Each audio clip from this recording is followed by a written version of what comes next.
Independent artists, have you ever stopped to actually think about how much money you're spending every month to build your music career? Between networking, apps, promotions, booking tools, analytics, and much more, music artists spend anywhere between $150 to $375 every month. It all adds up, and that's why I'm recommending to you Mike, the music industry community. Instead of paying for multiple platforms, Mike brings the music industry together in one place for you to collaborate, connect, discover opportunities, and even grow your career. Stop wasting your money, start saving your time, pay less and play more. Get your free trial now in the description below.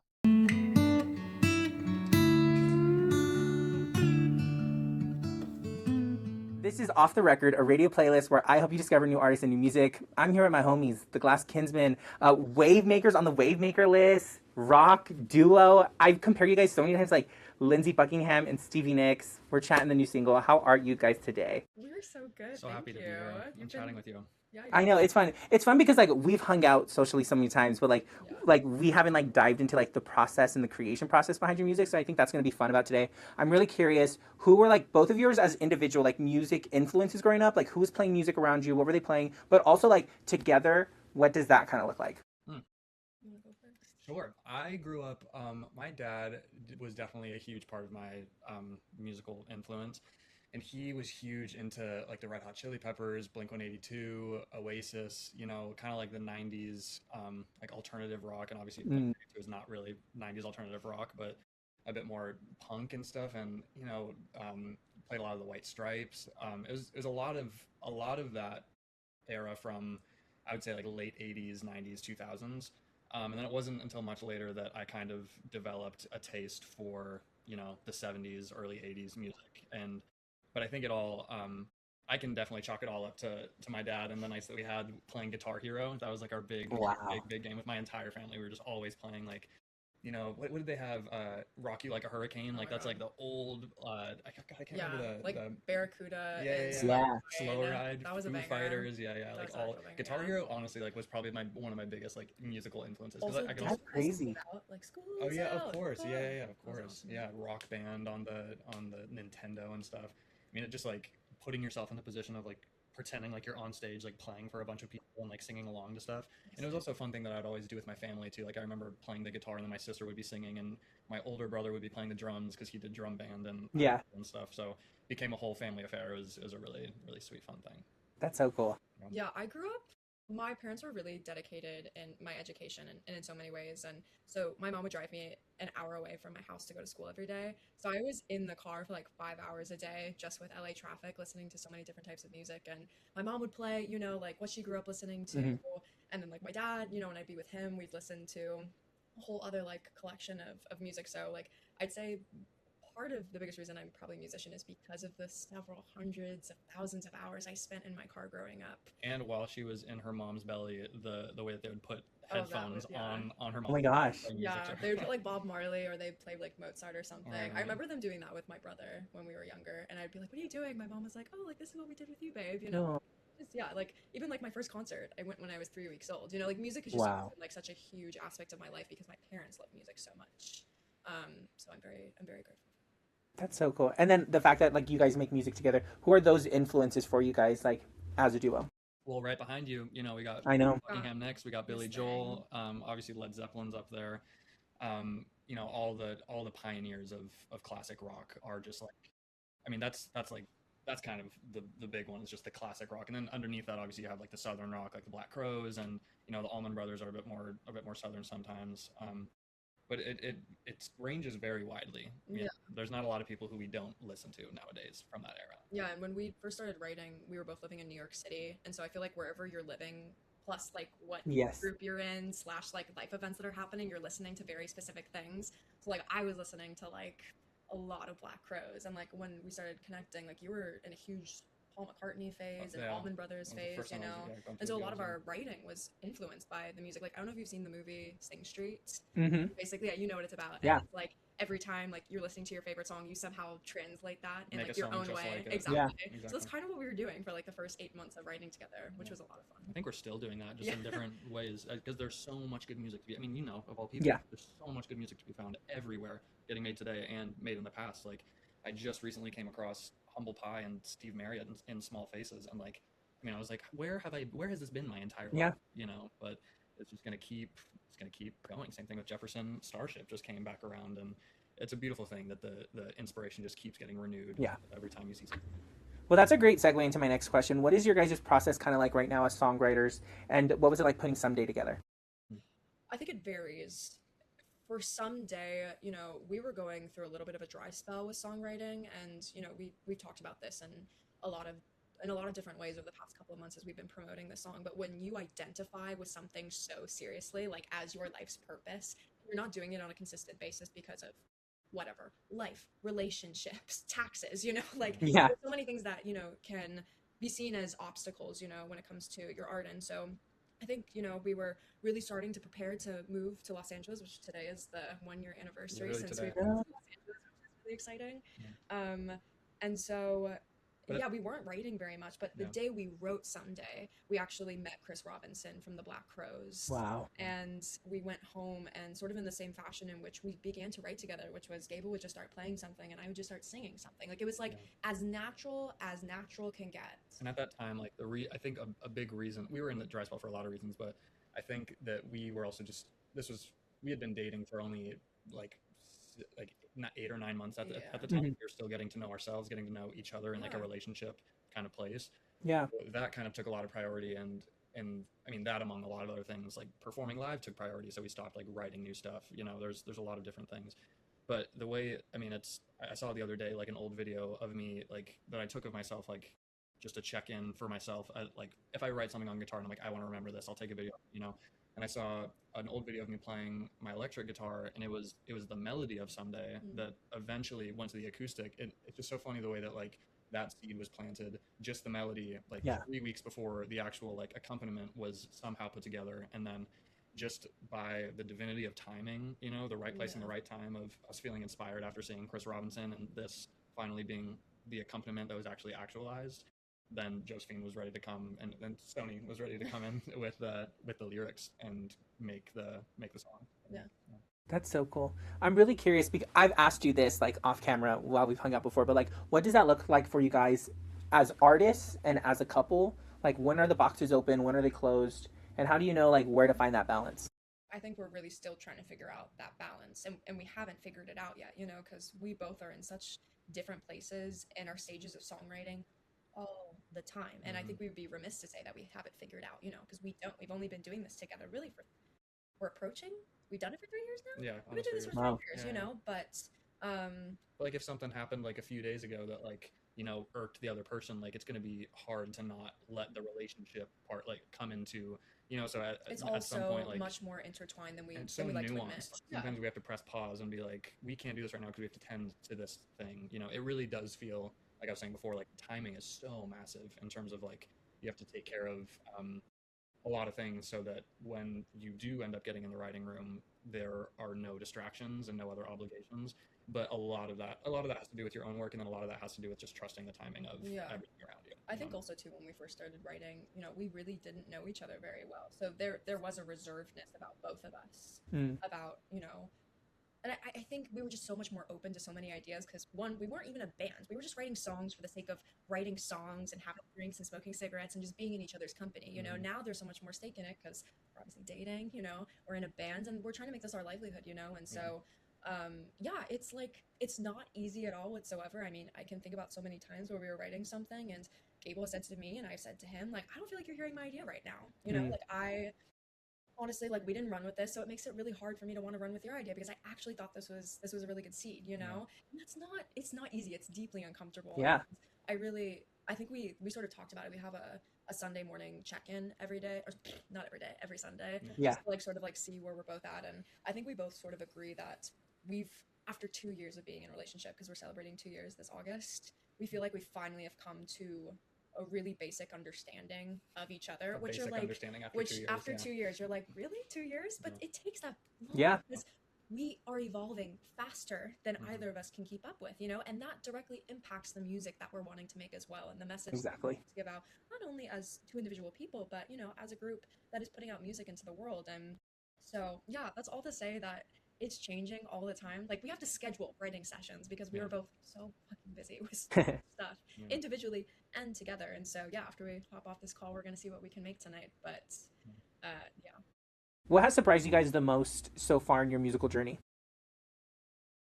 I would say, the I think like you can take away all the all the lights, all the antics, all the kind of the flair like the only thing that really is the most important thing. And like it's so funny because like when I say this, it's like of course like duh, but like just the way that something makes you feel is the most important thing, you know. And that's a massive thing to recognize, because also then we can kind of reconfigure what our intention is with creating music. Yeah. And for a long time, it's been like, oh, we want to make stuff that sounds like these people because we respect what they're doing. We want to sound like them. But after kind of like reflecting on what it is that we really love about music and like going to see shows or going and playing shows, it's the way that it makes you feel, you know. And if that's that really simplifies it, you know. Mhm. That's why we want to be kind of more in like just rock music, because we want to be a little bit more inclusive of all the sounds that we want to make and just focus more on the feeling that it gives people. Yeah. That's what we want. We want to give people transcendental experiences, you know, whether that be like listening in their car, at the gym, or like at an actual not an actual restaurant, at an actual gig. But I think that's something that you kind of, you know, you bang your head against the wall for 2 years performing live, being like, oh, if I just get this one lick, or if I do this one note in this great way, like I am gonna feel that transcendence. And it's so beyond any sort of calculated thing. It just, your body knows what, like it's just vibrations. That's the crazy thing at the end of the day. Music is literally just a bunch of vibrations, and Yeah. for some reason it makes us feel something that makes no sense at all, you know. So there has to be some sort of magic there that must be honored, you know? Yeah, I think more to what you're saying too, like clarity over perfection 1,000 times over and over and over again. Mhm. We've come to rebrand ourselves so many times. You know, we have a certain expectation of what we think we want to happen, and the more and more we've gone through this journey together, we've like really come to this sort of clarity for the first time as a group. Yeah. And um, I wouldn't trade the last 3 4 years for the world, because now like we've gone through. I mean, like we were influencers for a second, Yeah. making makeup videos on TikTok, and we thought that was, you know, really doing something. And to be fair, we had to go through that, but it's Exactly. been through that experience that we've gained the clarity now of like, who is Glass Kinsman? What do we like? What is our mission here? You know? Exactly. Mm. Yeah. What do you hope audiences take away from your entire discography as a whole? Hmm. I think like the thing that is feeling really resonant for Stony and I is the recognition that we are part of something much larger, in terms of um we're we're we're creating something that's larger than life, not to necessarily, I mean, maybe to escape it sometimes, but I just don't think that's the point. I think it's more so just the point to recognize that like we are like there's community, there's love, you know. Just to put it plainly, I think just the idea that you're part of something bigger is something that is really encouraging, and really I think what a lot of people need right now, you know. But I don't know. I think we're honestly in we're trying to we are kind of just scratching the surface on what that is Yeah. over these past couple of weeks, trying to figure out again what our intention is, what the kind of energy we want to bring in the room. I think it's probably just to remind, like we want people to feel alive, because especially in this age where like we can me and like it's amazing that we can chat on this computer, you know, but in the way of, you were just talking to us about how you want to take all the phones away from your Yeah. house so people connect with each other the exact same way. Like the thing that we're all craving is literally just being like having a real human experience, you know. And when people listen to our stuff, that's all we want people to hear, is that this is real and raw, authentic, honest, just a moment. It's a Mm. real moment in time. It's something that can't be. I think that's like just properly memorializing these moments is so important. Like just accepting it for exactly what it was, that it will Yeah. never be the same ever again. And that same thing just happens over and over and over, because the present moment is constantly renewing itself, you know, Literally. with a bunch of new music and new versions of the same song over and over, but in a brand new like moment, you know, Yeah. not the same kind of manufactured thing or whatever. So being alive, what a gift to be alive, you know, Yeah. just to remind people of the very rich experience it is to be alive. Yeah. That's good. That was so good. All right, you ready for some rapid fires? Let's hit it. Sure. Okay. Dream collab. Youngblood. Nice. Oh.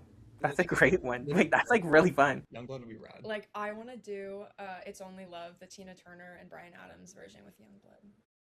Put that in the universe. It, The it's really Bluebirds. fun. That's mine. This might go into the like listen to this person. Go listen to the Bluebirds. They're unbelievable. Poor Elijah and the Bluebirds. Yeah, they're Unbelievable. amazing. Absolutely unbelievable. Dream venue. Red Rocks Hollywood Bowl. or the Sphere.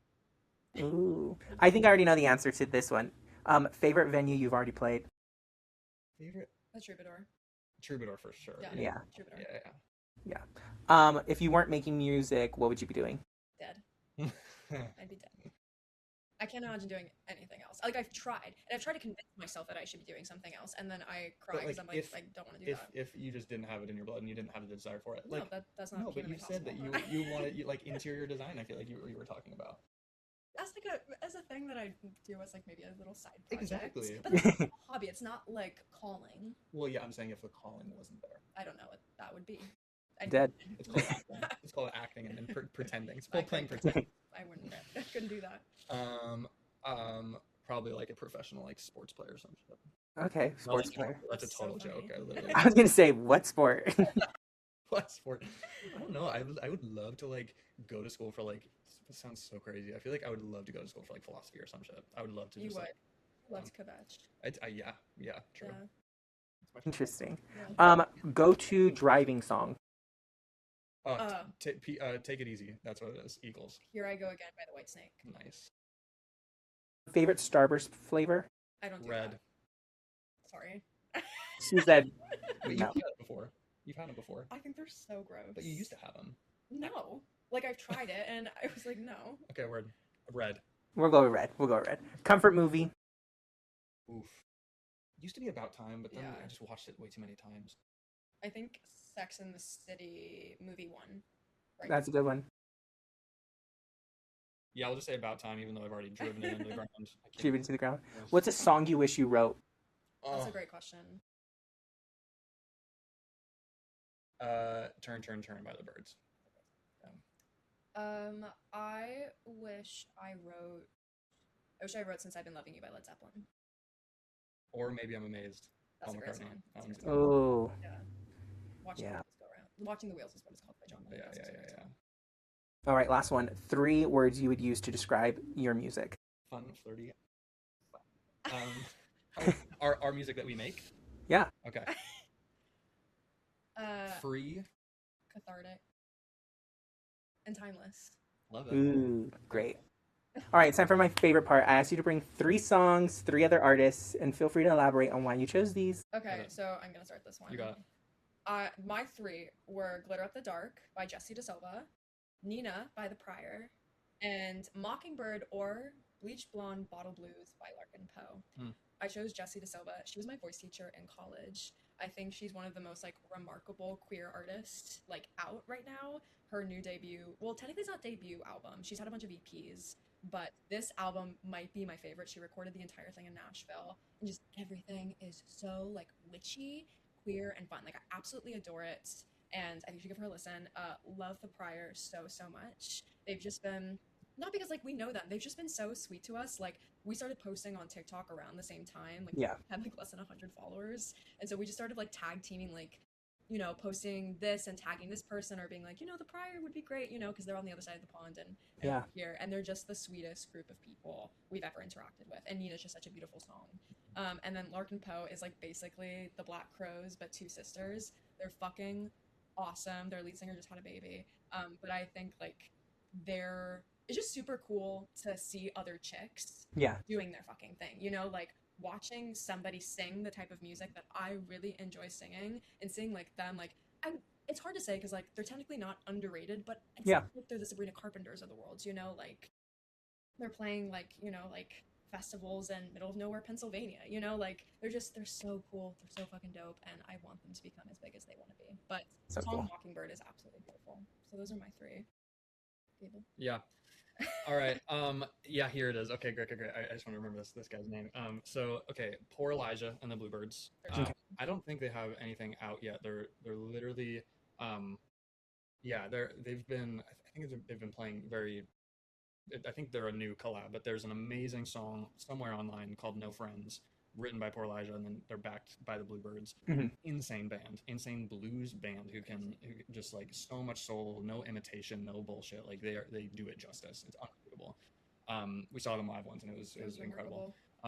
So yeah, No Friends, and then there's this guy named Frank Mastra who Oh my has God, one of yes. he's one of the most insane voices I've ever heard in my life, and he has a new song out called Barely Hanging On. Um, Definitely go check that out. And then there's a guy that I went to college with named Jackson Trapp, and Okay. he is I think you would really like him. I think he just did We Found New Music actually with Grant. But there's a song called Cigarettes and Brazilian Crush, and also another one called Let It Hurt. I just think he's such a good writer, and I think he does it all. He produces all himself. Like he plays all of his own instruments. He records it himself. As far as I know, I don't chat with him regularly. Every once in a while, I'm like, this song is insane, and he's like, thank you. But his songs are just so good. The first song I saw of his was a song that he wrote for his late younger brother after he passed, like a few years later, and it was just so touching and so simple and so heartfelt. And ever since then, just watching him make more evolved stuff has been he's so rad. So definitely check out Jackson Trapp. Stacked list. Yeah. Those are some stacked lists. All right, what should people be on the lookout for from you guys? Well, we're recording some new music, which is very, very exciting. And this music is definitely like culminating a really big 7-year cycle for us. The pending title is called 7 Years War, and we're really, really excited for this project. It tackles so many things on an individual level for both of us, and then sort of in our joint experience. We're traveling a lot this fall, which is really, really exciting because it's one thing to play, Yeah. the same venues and in the town that you're living in. It's another thing to go travel and meet other artists and have different experiences. And so we're really, really pumped for that. And yeah, we're really honestly super excited for what this year is holding. I think a big question that Gable and I ask ourselves constantly is like, how does this year look different than the year that we just had? We just had a really big year moving out to Los Angeles. We played our first music festival. We played so many iconic places here in Los Angeles. We were able to record with Lana Del Rey's producer, Daniel Heath on this track. We've met hi, Phoebe, our dog, is now awake from her nap. We've had just such a really wonderful, successful year. Yes. Oh yes, steal the. Look at that little one. Yes, you come out. You want to say hi? So cute. Girl. Yes. And so yeah, I think right now like we are really like hunkering down, trying to figure out how does 2026 into 2027 look different from this last one. And so far there's already a lot of exciting stuff ahead. So more to come as more logistics get figured out. Yes. I love it. I love it. Well, you guys, thank you so much for coming and yapping with me today. I really appreciate it. Yapping with you is one of our favorite activities. Very. I will do it any opportunity I ever get. All right, everyone, enjoy their latest single.